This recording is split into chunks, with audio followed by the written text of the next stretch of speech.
If you've ever thought of quilting your own projects but just don't know where to start, I have the perfect first steps for you. I've put together a PDF guide. I call it 3 Steps Toward Freehand Freedom.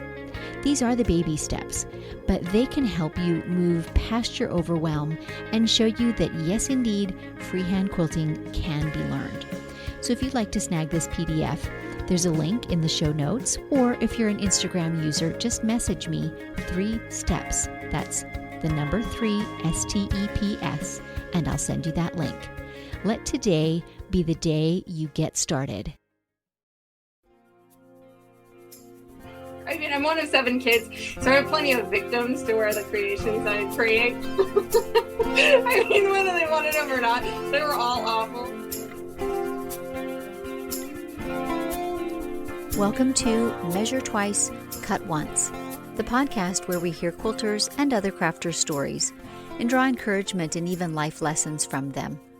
I'm your host, Susan Smith, coming to you from my long arm quilting studio, Stitched by Susan. Here's where I spend lots and lots of hours doing freehand, edge-to-edge quilting. If you're not a quilter and those terms mean absolutely nothing to you, it's basically doodling on a quilt top with a 50-pound pencil with needle and thread attached. So this week, some of the designs I've quilted are oak leaves, dainty little whimsical hearts, and a very patriotic quilts of valor. But today, I'm taking a well-deserved coffee break to visit with Krista Moser. Today's Pins and Needles is brought to you by The Will and Dave Show. Hey, I'm Will. And I'm Dave. We're The Will and Dave Show, a small podcast where we talk about the things that matter to us, whether that's politics or social issues or pop culture. We are on opposite ends of most every discussion we have, and yet at the end, we always find a little bit of common ground. So check us out at www.thewillanddaveshow.com or on YouTube or wherever fine podcasts are found. And now, back to Pins and Needles with a quick tip for all you sharp quilters out there. Here's a simple trick for those of you that are long armers. Often when you place your clamps or whatever stretching apparatus you use on the right and left hand side of your quilt, those will sag a little bit just from the weight of the clamps, and perhaps you've got lots of excess backing going on there, and that can kind of get in the way of the free movement of your long arm when you get close to those edges. So really simple tip, get some type of long stick, like could be a yardstick, could be a stiff piece of cardboard, could be a simple piece of small PVC pipe, and just run that from your front belly bar rail to the back rail underneath your stretcher straps. And you can kind of shift them right and left a little bit just so that they hold those clamps up high enough that they get out of the way of the free movement of your machine. If you're interested in supporting this podcast, go to buymeacoffee.com/StitchedBySusan, where for the price of one delicious coffee, you're able to make a one-time contribution. This helps me get a better microphone and enables me to keep bringing you these weekly episodes. Thank you so much for your support, and maybe take a moment now to refill your cup as you settle back to enjoy today's interview. Today I have in my studio with me Krista Moser. She is the creative force and inspiration behind Krista Moser, The Quilted Life. A sewing enthusiast and quilt pattern designer, she's published dozens of patterns since 2016 with more in development. She's the designer of the Creative Grids 60-degree diamond rulers and has been teaching sewing and quilting lessons for more than 25 years. She's known for her easy-to-follow directions and highly visual illustrations. Her quilts are fresh and exciting with clean lines and simple construction techniques. She's wild about all things quilting and loves to share her passion. And we get to hear about that passion today. So, tell us some of your story and where you got started. I know you didn't start with making quilts, but where did you begin? Yeah, that's right. I actually started in the garment world. So as a kid, I was 8 when I started with a sewing machine. And a big part of that process was actually because I have a learning disability, I'm dyslexic. And so I was wildly creative but couldn't read. And because I couldn't read, I really struggled in school. My parents kind of noticed that, and my dad, who's also dyslexic and an architect, he's actually the one that picked up on it, and he just said to my mom, we've got to get her into something creative because she will excel there, and then the rest will just come, as it does. And so my mom, she didn't sew. She hadn't used her sewing machine in like 15 years. she dusts it off and gets it out of the closet and puts me in a kid's sewing class after finding this in like the community newspaper, where she just opens it up and says, oh, maybe she'll like sewing, and signs me up. And I was like so crazy about it right from the start. I mean, just, it was like day one, and it was only an hour and a half class once a week. And I could not wait from week to week to get to the next, time that I could be there to sew, because I was just so hooked. And I couldn't read any of these instructions, in this time it was garments. So I couldn't read any of the garment instructions. I could cut the pieces out, but really relied on the instruction from the teacher. And then when I would work on my own, I couldn't read the pattern instructions. And my mom kind of thought that maybe that would motivate me to learn to read. She didn't really understand the dyslexic thing. So she actually kind of thought it would be the catalyst that would push me to like really learn to read. But instead, what it pushed me to do was design, because I couldn't read. And so I was just forced to make stuff up. And so it became very natural for me to just design right from the start and make everything up. And so that was like the garment world for me for 4 years. I did hundreds of garments a year, I mean, I'm one of 7 kids, so I have plenty of victims to wear the creations I create. I mean, whether they wanted them or not, they were all awful for years, but I didn't care. I mean, in most cases, they didn't care either. It was just like, you're making something. And I was absolutely fearless when it came to working with crazy fabric or anything. I mean, it was like you go through the fabric store, and I had worked with everything from the basic cotton all the way up to towards the end, I was making clothing out of clear plastic, like picnic table vinyl. Well, water resistant clothes. But how absolutely genius of your parents to see that there's more than one way to get excited about learning, right? And I've often said that kids learn, like, the best time to learn a craft that's a bit exacting is when you're a child, because you are fearless. You're not intimidated by it, and you don't really care how it turns out. So it doesn't trouble you to have to make a mistake over and over again. No biggie. Yeah, there's no comparison to other kids doing the same thing. I mean, there were other kids doing that in the same class, but it's like you're not comparing your seam structure to theirs. You're just admiring what you've made and showing it off to all your friends. It was absolutely what I needed. It was so awesome. That's awesome. And you were teaching by the time you were 12? Yes. So this goes on. Yeah. So I'm taking this kid's sewing class for all these years and spending every second of my day that I wasn't, in school or otherwise, sewing. And so by the time I was 12, the teacher actually asked me if I would take over teaching the kids sewing class. She had gotten more of a permanent position with the school district. And so she said, hey, Krista, would you want to take on this student group, which were most of them were even just about my age or a little younger. And I thought, sure, you bet, I'll get paid for this. It wasn't much, but I'll show them what I know. And so I started teaching this kids class, and I did that for a couple of years. It was so much fun. And then this whole time, the shop that this was all held in, which had been just a small town fabric store, kind of started to turn into a quilt shop. And so it actually started to evolve, and they started bringing in quilting fabric and quilting patterns. And then pretty soon, making samples and whatnot for the shop, they asked me, as I'm teaching the kids class, would you like to make samples for the quilt shop? And I thought, sure, it's all straight seams. What could be difficult about it? Yeah. In the garment world, the straight seam is 5/8 of an inch. Yep. In the quilting world, the straight seam is 1/4 of an inch. I was convinced everything was going to fall apart in the quilting world, because I just thought, there's no way that's structurally sound at 1/4 of an inch. Anyway, they were giving me the fabric, so I thought, you bet, I'll make anything if I don't have to buy the fabric, because I was going broke as a 12-year-old to support my habit. Nothing's changed. No, that never changes. So I started making samples for the shop, and that's how I ended up as a quilter, was making those first samples. So I think the first pattern of yours that I was introduced to actually was Fanfare, after it was a block of the month and you released it as a standalone pattern. That's the first one of yours that I made. And of course, all your quilts have one thing in common. Tell us about that. The 60-degree angle. So Right. everything is done, and you think about that, and that's like all the popular shapes, right? So triangles, equilateral, every side's the same. Hexagons, trapezoids, parallelograms, diamonds. So all of those shapes in a 60-degree angle fit together like a puzzle in one form or another. And so every one of my patterns, they're wildly different looking because some of them are very simple and just a couple of shapes, and then some of them are very intricate with quite a few different shapes that all go together. And but they're all the 60-degree angle. Right. And I think the second one of yours that I made, and now I've made it repeatedly, is Bumblebee Blossoms. And that must be one of your most popular patterns. It is so stunning and serendipitous that it teamed up so well with the ombre blossoms fabric that was coming out right then too. Yeah, no kidding. So you've made more than one of that. Oh, yeah. I think I've made 3. I've heard that from so many people. That is such a fun pattern. It is. They email me and they say, oh my gosh, this was like the best pattern. I was so sad when it was over. I'm ready to make another one. It's funny. Of all the patterns that I've designed, that one seems to be the one people really, it like becomes a friend or something while they're working on it.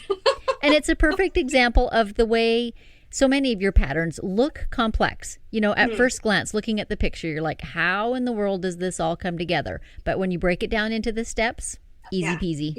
Yeah. Well, and, the other thing, too, is that you've probably noticed with my patterns, extremely visually cohesive. Like the illustrations, they're just a ton of illustrations. And that comes from my dyslexic past. That comes from dyslexia and being an extremely visual learner. And so not being able to read words, I was like, when I started designing patterns for the quilting world, I thought the last thing we need is a page of just text. Like what we need, we're all mostly in the quilting world visual learners. And so it just was a very natural thing for me to think in form of like pictures and how to convey instruction with illustrations. And then the words are important because you do need some things, but like really, I have people from around the world that do not speak English that say, I do your patterns because I don't actually have to read them. True. And there is a gift for you to be able to do that. I actually recently made a baby nest of all things, and surfing YouTube and looking for instructions and pattern and whatever. The best one I found was in Russian, and I used that tutorial because she showed so well that I didn't need the language at all. So yeah, that's amazing. So kudos to you for figuring that out in your patterns. That's awesome. Yeah. So how do you go about choosing your color palettes? Because you do such a wide range of things in your projects. Yeah, it's funny. I only have like 2 tricks, and I always tell people that when I teach classes and do, lectures. It's like I have 2 tricks, and one of them is light to dark. So ombre fabrics are kind of printed that way, obviously. But even in so many of my other patterns, if I'm doing a collection of something, I do that light to thing. I will pick colors in a shade. If I'm like, I'm going to do a simple palette, it might only be a 4-color quilt, technically, right? So coral, turquoise, gray, and like a mustard gold or something. Think that. And then, so it's like basically 4 colors, but then I will just choose in those colors, like 3 or 4 shades of that color. So visually you get a really interesting looking quilt. But, because you've got like 4 shades of different mustard gold, all the way from light, which is kind of a buttery gold, actually, all the way to dark. And then coral, same thing. So it's visually a really simple look, but it is still interesting. Interesting because it's almost dimensional when there's that many shades. It makes it alive. Yeah. Keeps your eye moving around and you pick up on different things. And so that's one of my tricks, is just kind of going light to dark. And that might be, like you said, scattered around, or doing strip sets where I will actually place these colors side by side, light to dark, and then cut from, a strip set that is shaded light to dark like that. And then, of course, I've used ombre fabric quite a bit. But, most of the time when it comes to a color palette, it always starts with an idea in my head. I see something, I see a design, I figure out the design, and then I do all, the mathy bits and work with my scraps to make sure the blocks work out. And then I go for my fabric choices, and I almost always am inspired by something, an image of something. Oftentimes it has nothing to do with quilting. It might be like oh, it might be the cover of a home decor magazine or something like that. And I'll grab that image and it's like, I like something here. I like the color composition here. And so I'm going to use it as my base and work with it. What is it that I like about this image so much that I will derive, into the quilting world? So I have a good little collection of those images in my phone. I'll snap pictures of stuff all over the place. And then I just put them in my little inspiration file. And when I want to pull them up to use them for this or that, pattern. How did we ever do inspiration before we had smartphones? Like, I'm a long arm quilter, right? And I do the same thing. Like, it can be the carpet in my hotel. It can be, the wooden molding in a fancy restaurant, or the upholstery in a restaurant. I've done that before. Yep. Yes. Snap a picture, take that home, and make a quilting design out of it. Love the smartphone for that. Best way to do it. So let's see. What tips have you got for quilters? I guess specifically working with your patterns, but in general. But yours do have a lot of angles and bias edges. Got any great tips for us there? Yeah. Well, I'll tell you, it's not difficult, but it is something you have to be like almost methodical about. And that is putting, if you're working with biased edges, which think triangles. Triangles typically have 2 biased edges and 1 straight of grain edge, and you're almost always putting those up against something else that either has a straight of grain or a bias. So whenever possible, I put my biased edges together to sew the seam. If I can, and in this case, a 60-degree triangle, you can rotate it so it can be turned in any direction to get your edge matched up the way you want.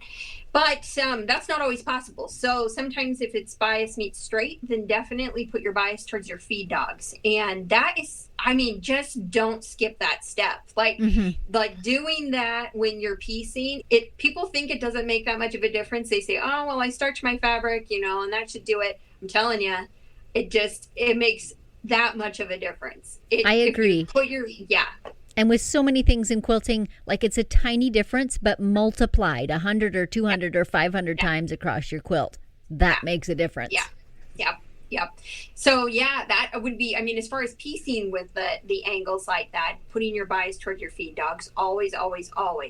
And then 1/4 inch accuracy, that's another one. It's like, step 1 in class, that it's like, all right, start your engines, turn your machines on, take 2 strips, we're going to sew them together, press that seam open and measure. What does it measure? Because it does not matter that you say, well, I cut accurately, because you might have, and you say, I measured my needle position from the edge and it says it's 1/4 inch, and it probably is. Yep.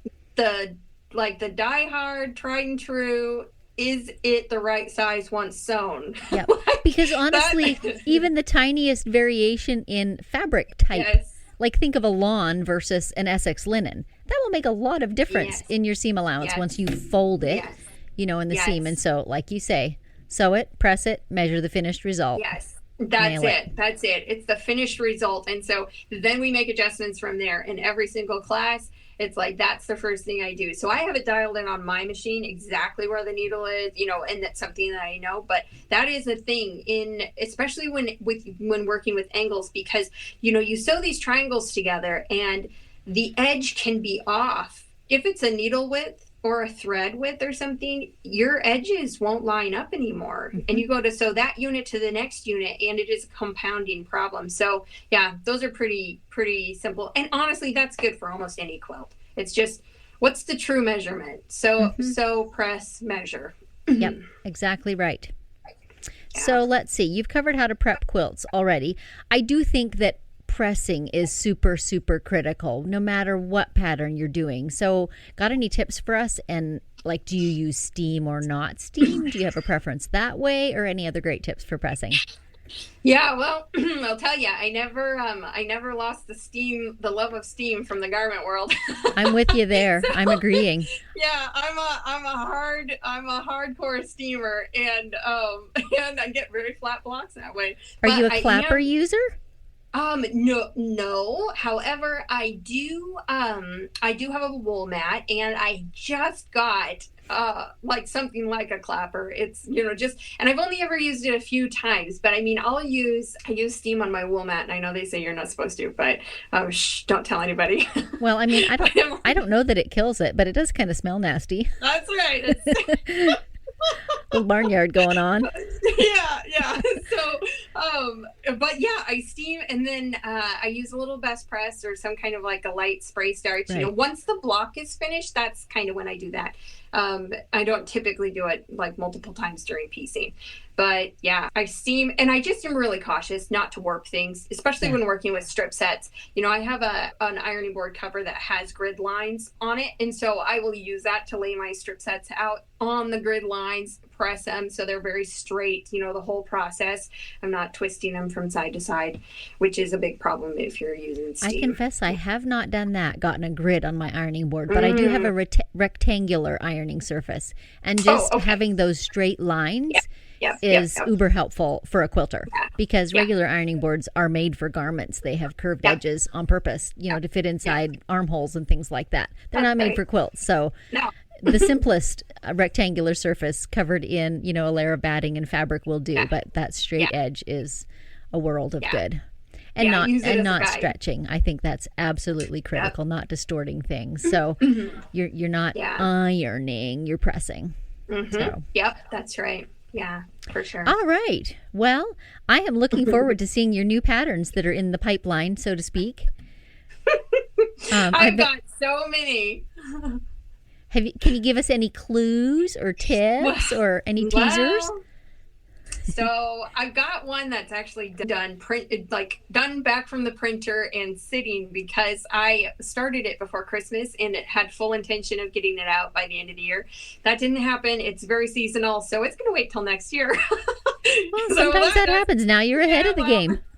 Exactly. So now I'm working on all my spring stuff, and if you've seen me like what I posted on Instagram recently is Jen Kingwell lolly fabrics they're cute, right? But people don't know what to do with them, because I have this black strip that's printed on them, and so I actually utilize that black strip, and so that pattern is coming out. It'll probably be about 2 weeks. It's just about ready to go off to the printer, so that's coming out, and then I have 3 more after that'll be here before, like in the queue. Designs, some of them, they're all in different stages of design, so some of them have very real pattern concepts, and some of them are still in my head. So that's going to be it truly is a pipeline. It is a pipeline. I'm like, I know I have the concepts, and everything is just waiting for the amount of time that it takes to actually work them out into the design process. So yeah, by midsummer, I'm thinking the next 3 will be out. Good. And look forward to them. Well, take a second and tell our listeners where they can find you, maybe on your website and social media. I will post in the show notes all of your links to all your places, your store and your YouTube channel and things like that. But share at least 1 or 2 where we can find you. Yeah, well, most everything is just my name. So KristaMoser.com is my website. You might want to spell that in case folks don't know. That's true. It's Krista with a K, KristaMoser. It's not very difficult. Not complicated, but there's options out there. Yeah. And so that's my website, and all the patterns are there, all tips and tricks. I do a lot of tutorials. I do a weekly blog that comes out on Sundays, and that comes out on the website. And then, of course, you can subscribe.